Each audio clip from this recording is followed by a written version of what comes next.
by the Florida Youth Council entitled Disability History and Awareness. And today, we're going to spend some time today talking about the importance of that subject, and hopefully you'll learn something. So I'm Derek Caraway. I'm our lead alumni member. And we also have Josh and Christina, who are also alumni members. And then we also have two of our newest members on the council, JJ and William. So we're all excited, and we hope to see you back in person when we can resume doing this session in person next year, fingers crossed. But for now, we'll keep on like it is. So for now, in a second, we are going to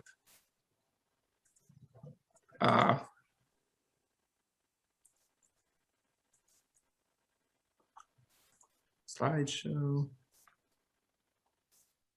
I'm sorry about that. So we are going to get started, and JJ is going to get us started with a little bit about one of our founding fathers who had a disability. So our disability history literally started back with the founding fathers, which JJ is going to talk to us about. So JJ, take us away. Hello, as you know, I'm JJ, and I will be talking about Stephen Hopkins. Stephen Hopkins, a man with cerebral palsy, is one of the signers of the Declaration of Independence. When he signed the Declaration of Independence, he held his right hand with his left hand, and he is known for saying, "My hands may tremble, but my heart does not." He spoke out against the British tyranny years before the Revolution. He wrote a political pamphlet explaining how the unfair taxes of the British. He was involved in the leadership and politics. He was a governor of Rhode Island and a delegate. He served in the First and Second Continental Congress. He was the oldest delegate for the Continental Congress. Now, I'm curious, in this time period of people not really knowing what cerebral palsy was, because there wasn't really a diagnosis at this time, I'm curious, what did people think of that? Do any of my fellow council members have anything to say? Any input of what their thoughts are?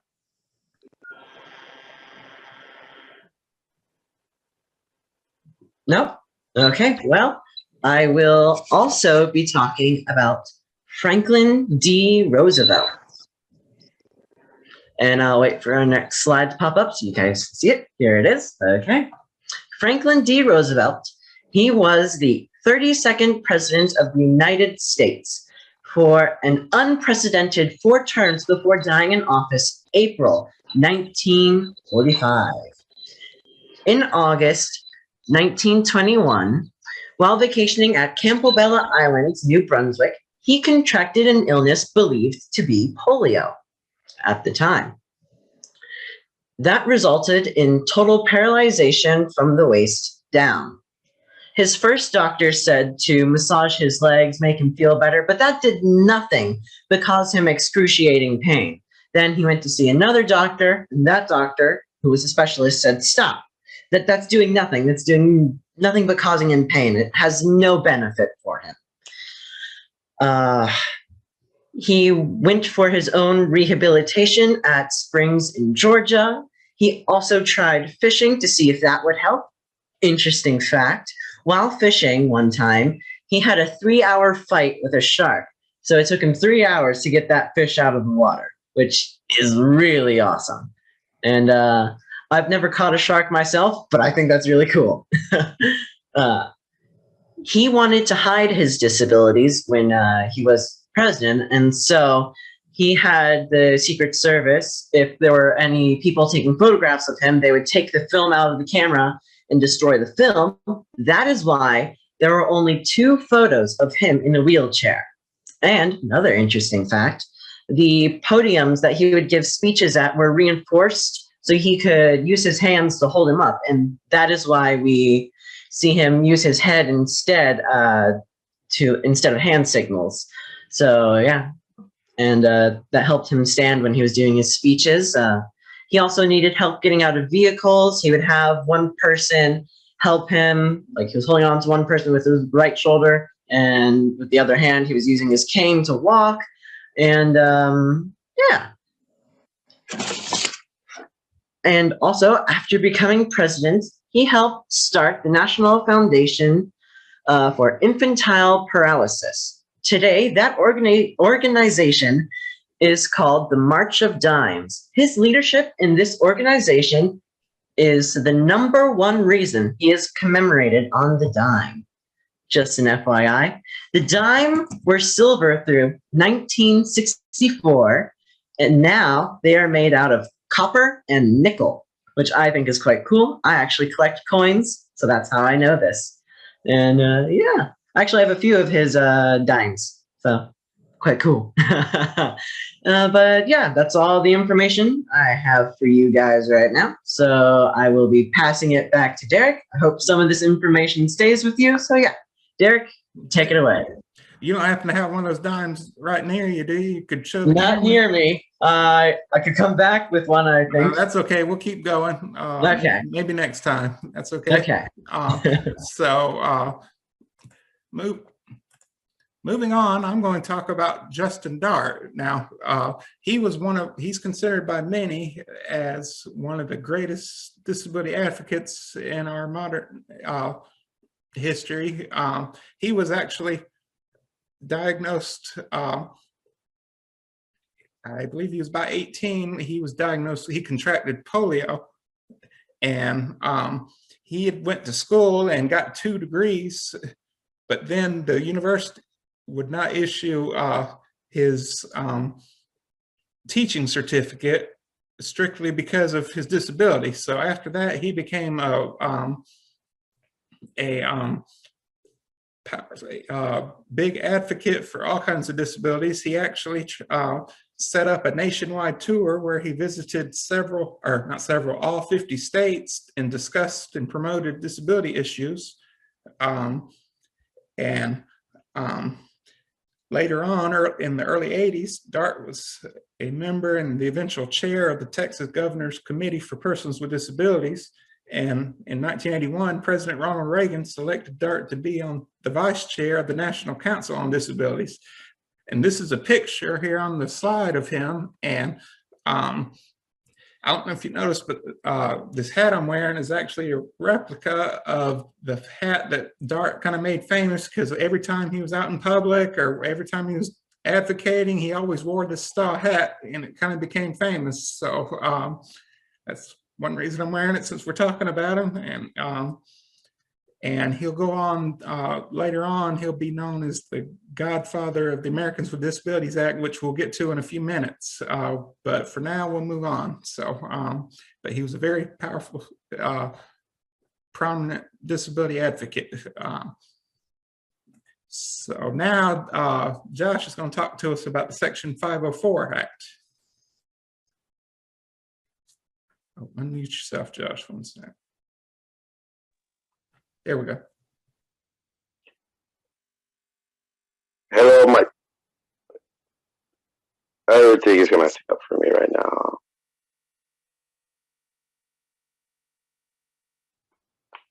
Hello, my name's Josh. I'm here today to talk to you guys about the 504. Section 504. The 504 plan. I don't know why I said that. The Section 504 is as I wrote it, it describes the individual plan that schools have to provide for you when you have a disability, and it also puts together a support system in place for you to understand, and it also shows you and describes to you the things that are available to you when you are trying to get an education and you do have a disability. Judy Herman sued the city Board of Education when her application for teaching license was denied. The stated reason is the same originally used bar from kindergarten. That her wheelchair is that bar from kindergarten is saying that her wheelchair was a fire hazard. The suit settled out of court, launching Herman's activism. And a lot of, especially in Florida, there you have situations where things like that, where people don't know any better, and situations like that happen. And this came out of that situation. We got the Section 504 was born. And that's as much as information I have on that for right now. Thank you, Josh. That was very insightful. And now we're going to move on, and Christina's going to talk to us about the National Council on Disability. Make sure you unmute yourself, Christina. I was getting to my paper. That's why I didn't unmute myself yet. Okay. The National Disability Council, so it makes recommendations to the President and Congress on policies affecting people with disabilities that promotes equal opportunities for education and jobs. The National Disability Council was funded in 1978. They are headquartered in Washington, D.C., and you can visit them online at nationaldisability.gov. Thank you, Christina. And now we're going to go back to Josh. He's going to talk to us about the IDEA Act. Hello again. So now talking to you guys about the IDEA Act. The IDEA Act was founded in 1970. No, I'm sorry, it wasn't founded in 1970. I'm saying this wrong. It was called something else at the time. What they were called, the Education for Handicapped Children Act of 1975. There you go. That's what it was. I couldn't my English. Thank you for the help there. Oh, no What's it called? It was called that. It was cited to our guarantees of free, appropriate public education for children, for all children with disabilities, with the least restrictive environment.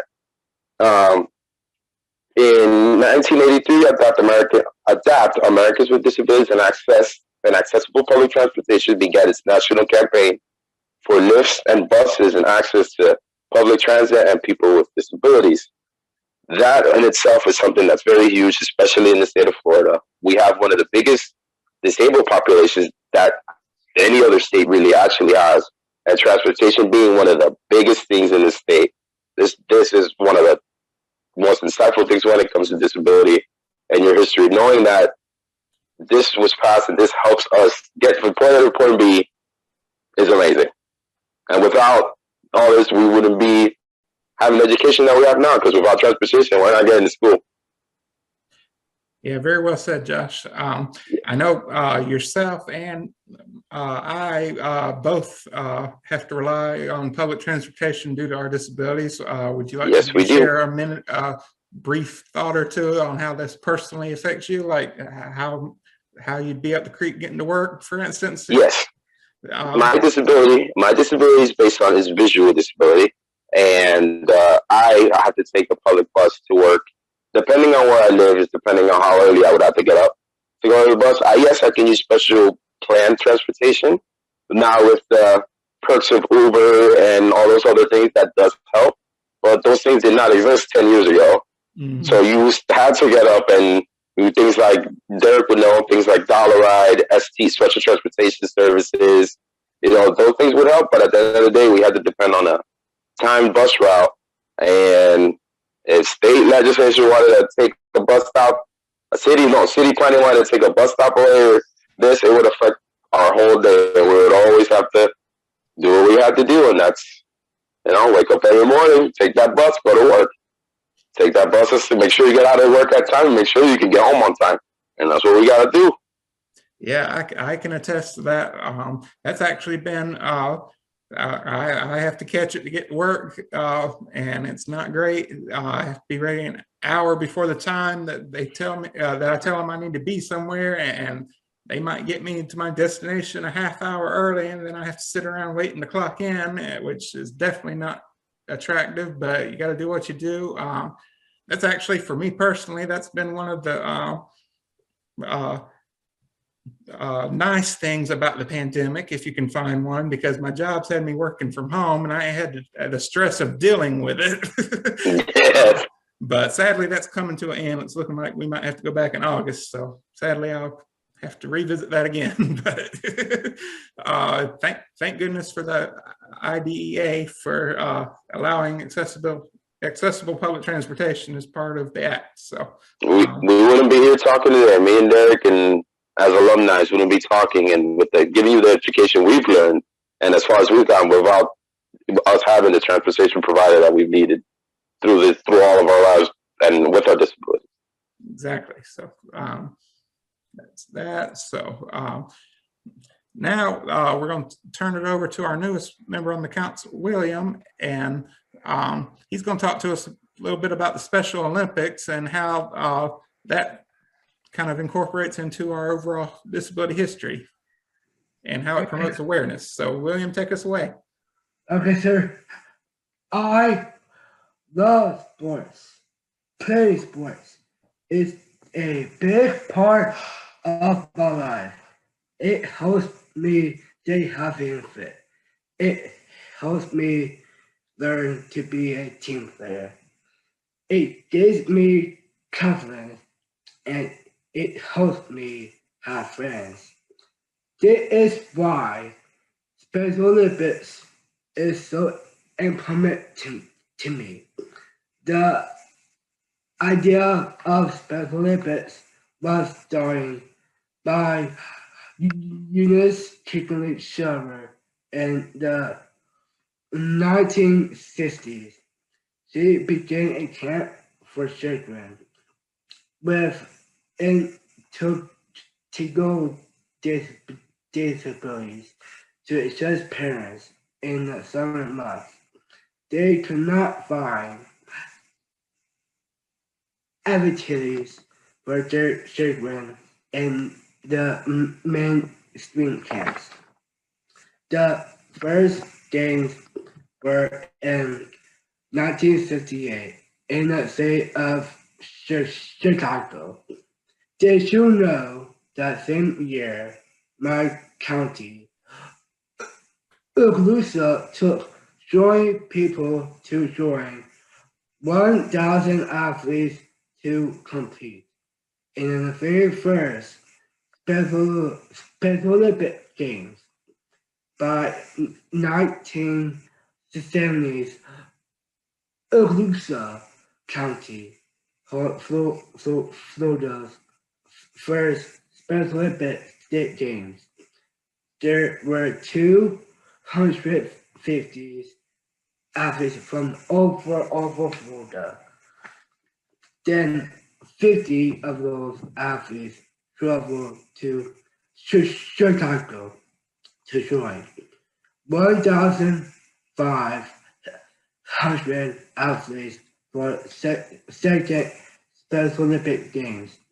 In the 1970s, crowds of athletes grew to the thousands as Special Olympics became more popular.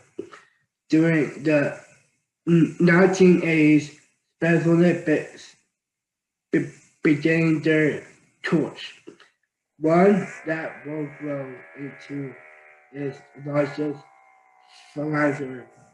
The games spread to 50 countries, beginning in 4,000 athletes from around the world. Unified sports was starting to bring together people without ID. The 1990s gave us healthy athletes. Healthy athletes gave health care to athletes with ID around the world. They gave exams for teeth, eyes, ears, feet, and health. Now I can't get a new glasses or sports glasses when I need them. After the year 2000, Special Olympics grew 3 million athletes in 180 countries. The Special Olympic Sports and Empowerment Act website, giving $15 million a year for 5 years to Special Olympics. Young athletes was started to teach children with ID issues 2 through 7. That last decade, we saw Special Olympics with 5.3 million athletes, including 1.2 million unified teammates. My unified soccer team creates an inclusive team that teaches inclusive community. I want to see my county and state being leader and unified sports to bring together people with and without ID. This will lead to a more unified community. Thank you, William, for all that. And following up from some of what he said, we want to play a video clip for you of the founder of the Special Olympics, Eunice Kennedy Shriver, basically kicking off the very first Special Games in 1968. So we're going to play this clip for you real quick. So enjoy.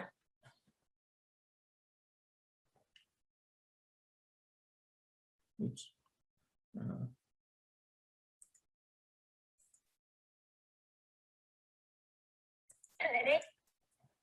In ancient Rome, the gladiators went into the arena with these words on their lips: "Let me win, but if I cannot win, let me be brave in the attempt." Today, all of you young athletes are in the arena. Many of you will win, but even more important, I know you will be brave and bring credit to your parents and to your country. Let us begin the Olympics. Thank you.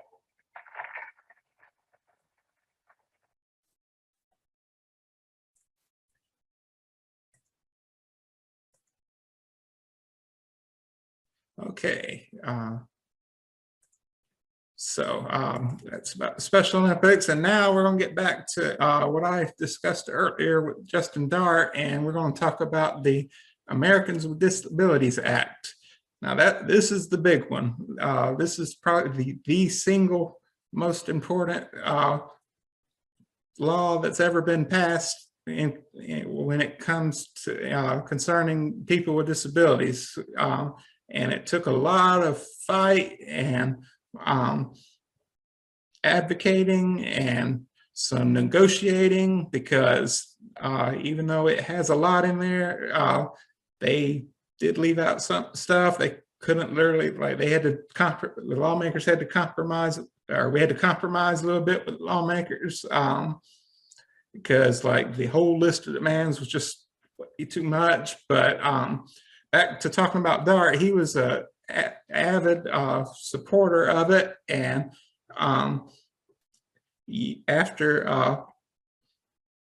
and it's actually, like I said, it's considered the most important civil rights law since the Title 504 that we discussed earlier.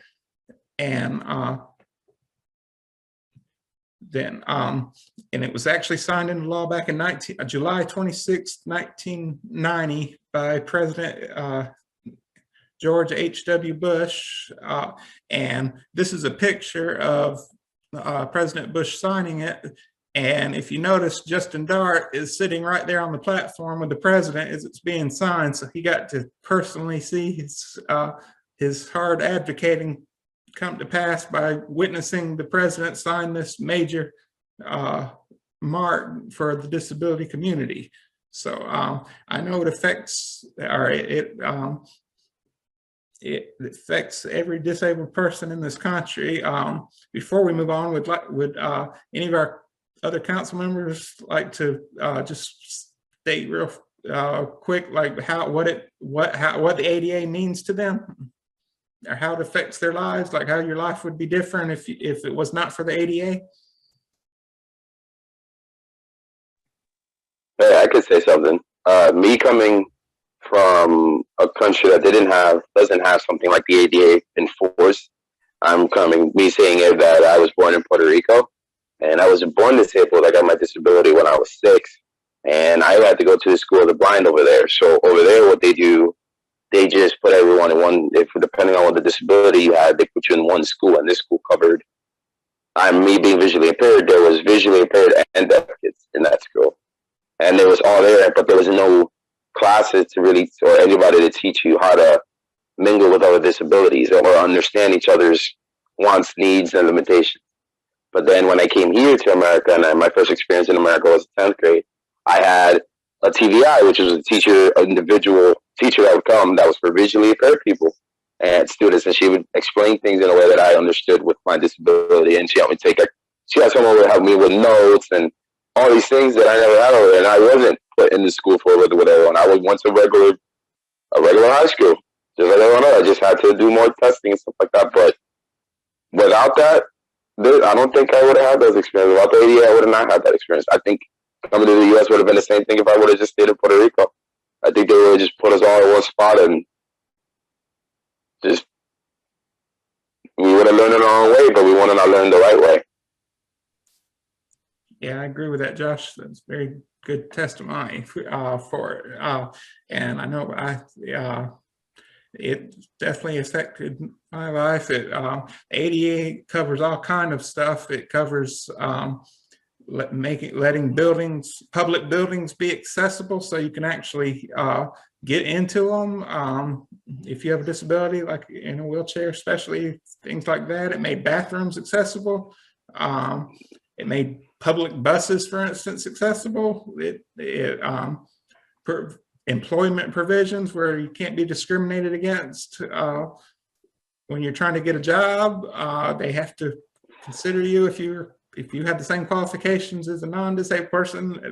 They can't overlook you because of your disability. And the list is countless of the stuff it covers. So that's just why it's so important and significant. And we talked about Dart earlier. He became known as the founding father of it because he's the one that kind of started advocating for it all to start with, and which is also why he got the nickname as being the godfather of the ADA. So that's why that's how he got that nickname. And like I said, he became famous he's wearing this hat sitting there watching the president sign it in the law. So and he was also sitting there along with a couple of senators and congressmen, and they made this a big to-do. The president actually set up a stage on the south lawn of the White House, and he invited like a couple of thousand people with disabilities to the signing, and the whole south lawn of the White House was filled with our community, the disabled community, witnessing this landmark piece of law being signed. So it was just very neat. So now I want to play you a little video of it actually being signed where the president talked about some of the importance of it, and then he signed it. So we're just going to watch this real quick. And I'll skip it real quick because it was too long to play the whole thing. So here we go. That barrier fell. Now I sign legislation which takes this sledgehammer to another wall, one which has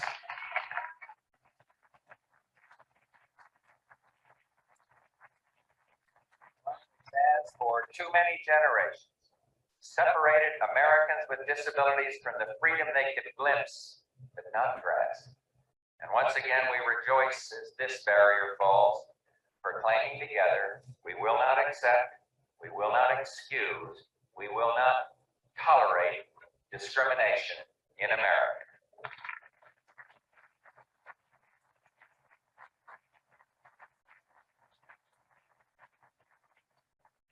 Again, great thanks to the members of the United States Senate, leaders of whom are here today, and those who work so tirelessly for this legislation on both sides of the aisle, and to those members of the House of Representatives with us here today, Democrats and Republicans as well. I salute you.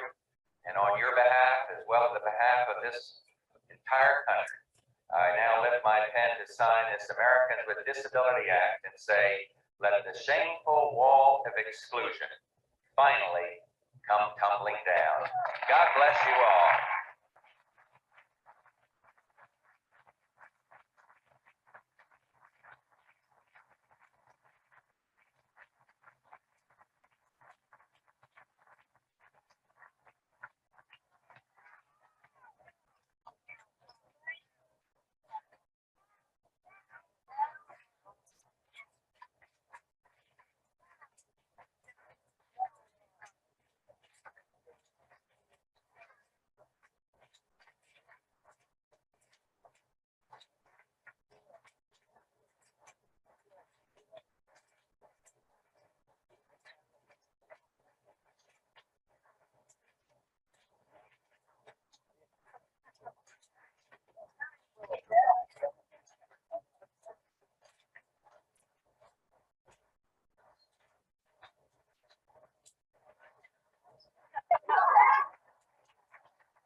For the House and Senate with us to stand up, please, all of you, so all can salute you and thank you.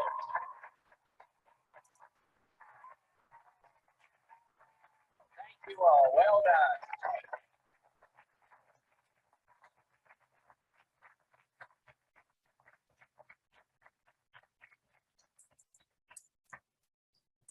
So that was just a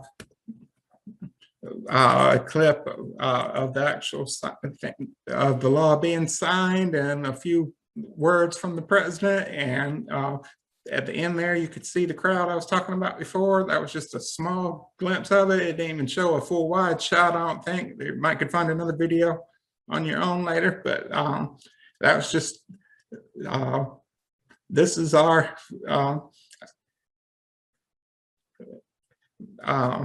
basically, this is the top law that affects every person with disability from the time they become disabled, moving forward. So that's that. And so now we can move on to talk about some after effects of an example of some of the law being enacted and some repercussions of an example which Christina is going to talk to us about. So take us away, Christina. Hello. So in 2004, the United States Supreme Court hears George Lane and Beverly Jones sue the state because several of the courts were inaccessible to people in wheelchairs. They used Title II of the Americans with Disabilities Act, which bans governmental entities from denying anyone with a disability to enter or use of the public services and programs or activities. They won the case to make sure the courts are inaccessible to anybody with a disability. Yeah, thank you for that, Christina. Yeah, this was a real life example of the ADA stated that all public entities had to be accessible, and the Tennessee courthouse was not. So they sued and won, and they had to fix it. So that's a very good example of how the ADA did go into effect, and it is the law, and so yeah. And I just want to add one more thing about the ADA a second ago. It's been 30 years now since it was signed, and every year people have different disability groups and stuff have a celebration, and to this day, 30 years later, everybody's in the disability community is just still so grateful that it exists. And this is just a side note, but if you want to learn more about it, there's a very good documentary that was created a couple of years ago called Lives Worth Living, and it truly documents the fight that it was to get it passed and how influential it has been since then. So I encourage you to look that up and check that out if you can. So, but for now, we'll keep moving on. And we're going to go back to Christina, and she's going to talk to us about disability pride parades that started popping up.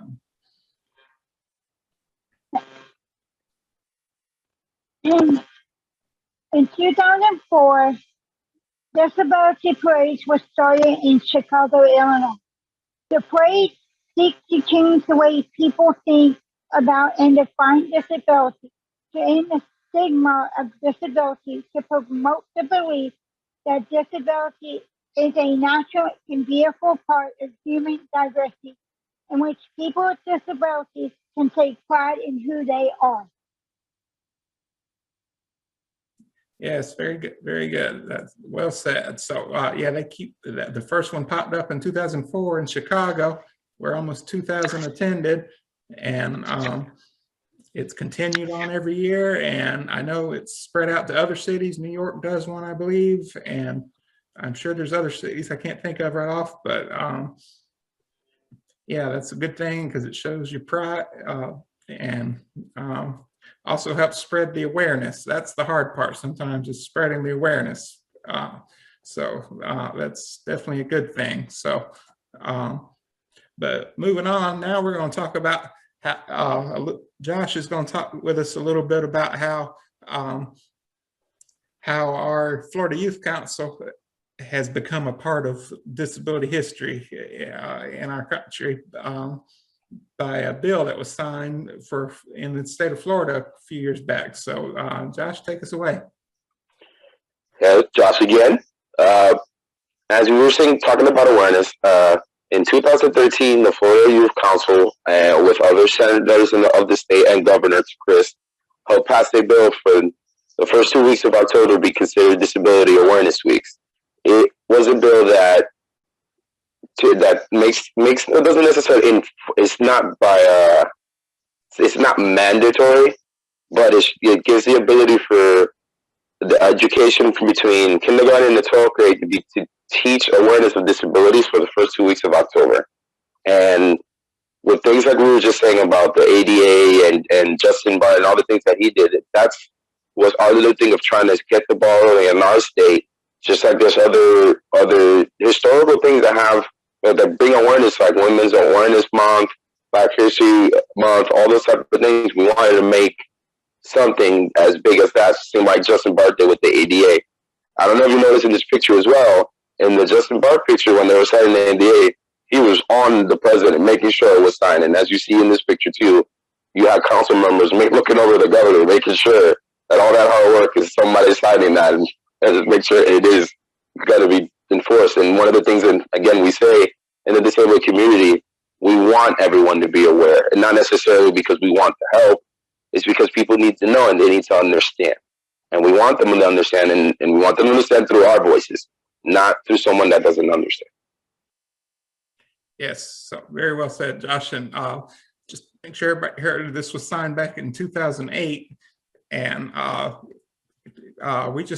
we encourage you to spread the word and tell everybody you know that these 2 weeks exist every October, because it amazes us how many people have never heard of it to this day. And the bill's been law for 13 years now. So please just tell everybody you know, and so the word can spread about the importance of disability history and awareness.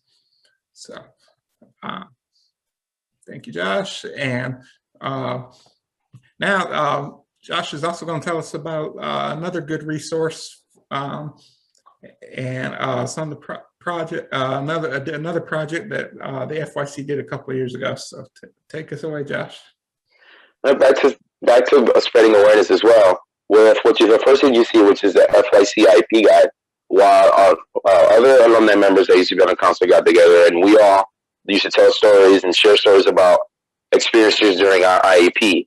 The IEP is an individual education plan that's given to us students with disabilities, and it narrates or puts on paper the things we need between, I think it's a 6-month plan. Do they do it every 6 months to refresh it? Because at least for visually impaired people, it was like that. For me, they did it every 6 months. They refreshed it. It's 6, or it can be held once a year, but it can actually be held as many times as the student or parent feels is necessary.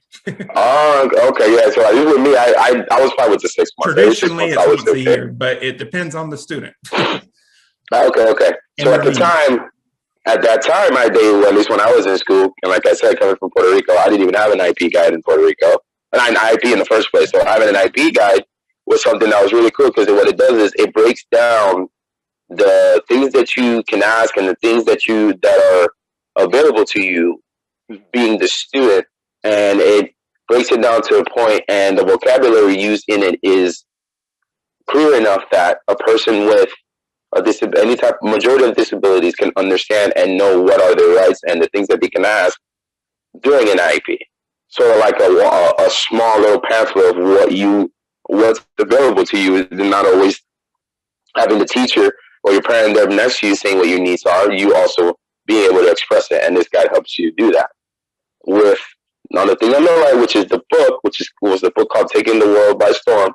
That book is also it's how can I explain it? This was a fun project.